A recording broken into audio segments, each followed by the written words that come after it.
आज क्योंकि मंगल का दिन है, ख़ास करके आज जुलाई की 1 तारीख है। जुलाई के 1 दिन आज जो प्रेस मीट रखने का मेरा मकसद एक ही था, क्योंकि कांग्रेस कायदीन बड़ी ज़ोर और शोर से 4 जुलाई को फतेह मैदान पर लाल बहादुर स्टेडियम पर कांग्रेस का जो प्रोग्राम है जय भीम, जय बापू, जय संविधान के ताल्लुक से, ये प्रोग्राम के ताल्लुक से, क्योंकि कांग्रेस की हाईकमान के मरकज़ी सदर यहाँ पर तेलंगाना को तशरीफ़ ला रहे हैं, मल्लिकार्जुन खड़गे जी। उन आने का मकसद असल में मेन ना तो जय कोई संविधान की बात होगी, ना ही कोई जय बापू के नाम से एक जगह किया जाएगा, ना जय भीम के ताल्लुक से कांग्रेस को इंटरेस्ट है। ये सिर्फ और सिर्फ आने वाले पंचायत राज के लोकल बॉडीज़ के जो इलेक्शन है, इसका आगाज़ के तौर पर कांग्रेस हाईकमान से मरकज़ी सदर उनके आ रहे हैं मल्लिकार्जुन खड़गे जी। मैं खड़गे जी से एक सवाल करूंगा, मल्लिकार्जुन खड़गे जी, आप तेलंगाना आने से पहले अपने दिल पर हाथ रख के आप ये कहिए कि आप तेलंगाना के रियासती असम्बली इंतखाबात के मौके पर जो आप वादे किए थे, आपने अमन की बात की थी, आपने परसेंटेज के हिसाब से सियासी ओहदे अता करने की बात की थी, आपने जितना पॉपुलेशन जितना साथ रहा उसको उठाने की बात की थी। अब मल्लिकार्जुन खड़गे जी से मैं सवाल करूंगा, अगर जर्री भी अगर आपके दिल में अक़लियतों के वोट आपने हाथ फैलाकर मांगे थे, वो वोट के नतीजे में आप दिल पर हाथ रख के ये सोचिए कि आपने अक़लियतों को तेलंगाना में दिया क्या। माइनॉरिटी डिक्लेरेशन की बात हुई, अक़लियती फलाह बहबूद की बात हुई, माइनॉरिटी सब प्लान की बात हुई, अक़लियतों को वजारत देने की बात हुई, अक़लियतों को असम्बली और कौंसिल में ले जाने की बात हुई।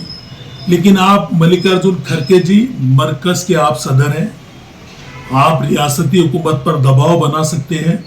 आप ज़र्रा बराबर भी आप अपने दिल पर हाथ रख के सोचिए, आज तक 19 महीने 2 साल मुकम्मिल करने के लिए हुकूमत रवा दवा है।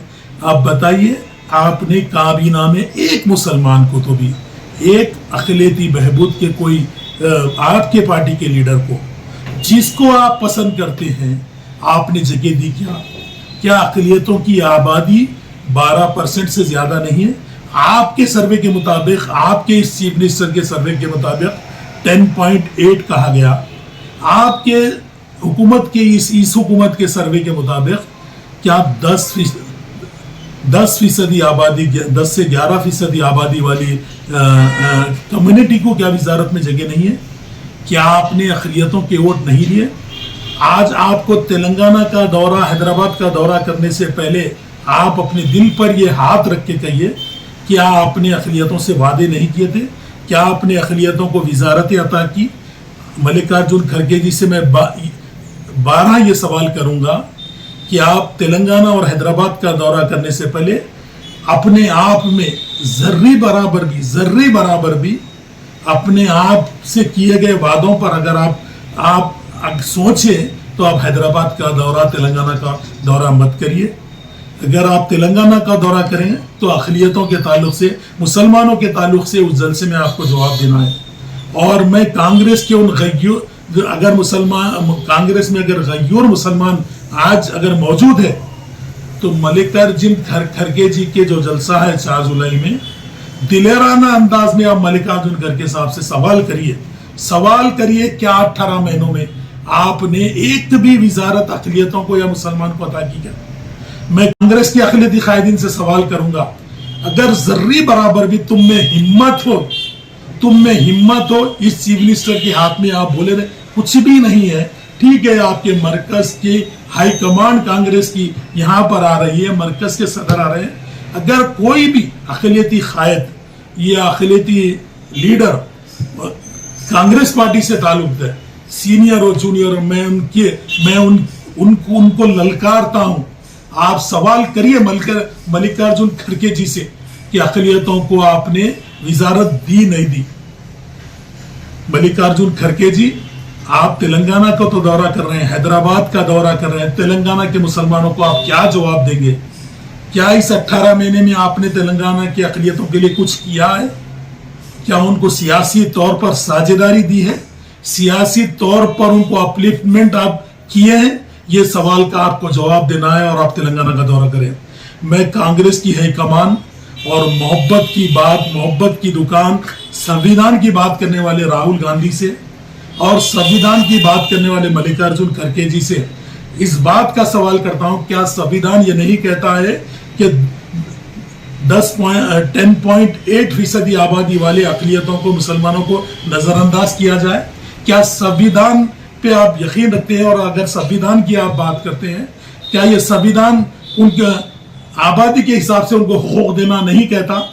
संविधान की बात करने वाले मल्लिकार्जुन खड़गे जी, संविधान के उसको आप उजागर करने के लिए अगर तेलंगाना आ रहे हैं तो आपको संविधान के हुकूक से ये बात करनी होगी कि अक़लियतों की 10 से 11% आबादी आपके सर्वे के मुताबिक अगर आप कहते हैं तो उसके ताल्लुक से आपको जवाब देना पड़ेगा। 18 महीने की इस हुकूमत में, रियासत के आपके इस कांग्रेस के दौरे इख्तिदार में आपने अक़लियतों को वजारत क्यों नहीं दी? अक़लियतों से किए गए वादे क्यों नहीं किए गए?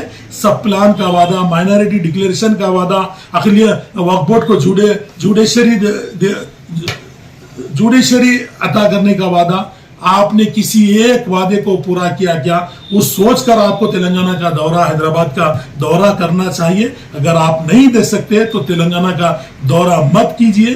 संविधान की बात, झूठ बात लोगों को में आके मत कहिए। अगर आप सच्चाई पे और अगर संविधान पे यकीन रखते हैं, संविधान जो बाबा साहब अम्बेडकर जी ने हम सब के लिए बनाया है, क्या यह संविधान आबादी के हिसाब से हुकूक की बात करता है या नहीं? ये सवाल मैं मल्लिकार्जुन खड़गे साहब से कर रहा हूं और अक़लियती लीडरों से इस बात की मैं कोशिश करूंगा कि 4 जुलाई के दिन कोई एक तो भी मर्द बनेगा, गयूर बनेगा, आवाज को बुलंद करेगा और खड़गे जी से सवाल करेगा, क्या इस 18 महीने की हुकूमत ने, आप संविधान की बात करने के लिए यहां पर आए हैं तो आपको यह जवाब देना होगा कि आपने अक़लियतों को क्या दिया है, वजारत में क्यों जगह नहीं दी? ये सबसे बड़ा सवाल रहेगा। मैं क्या, पूरी तेलंगाना की अवाम जानती है।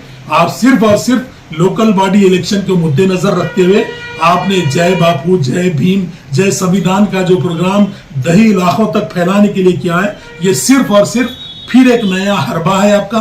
फिर एक बार हथेली में जन्नत दिखाई जाएगी, फिर एक बार लोकल बॉडीज में अपना जीत दर्ज कराने के लिए ये एक नाटक के तौर पर रखा गया है। ये नाटक मत करिए। आप पहले अक़लियतों को जवाब दीजिए कि 10% जो आबादी वाले इस कौम को आपने क्या अता किया।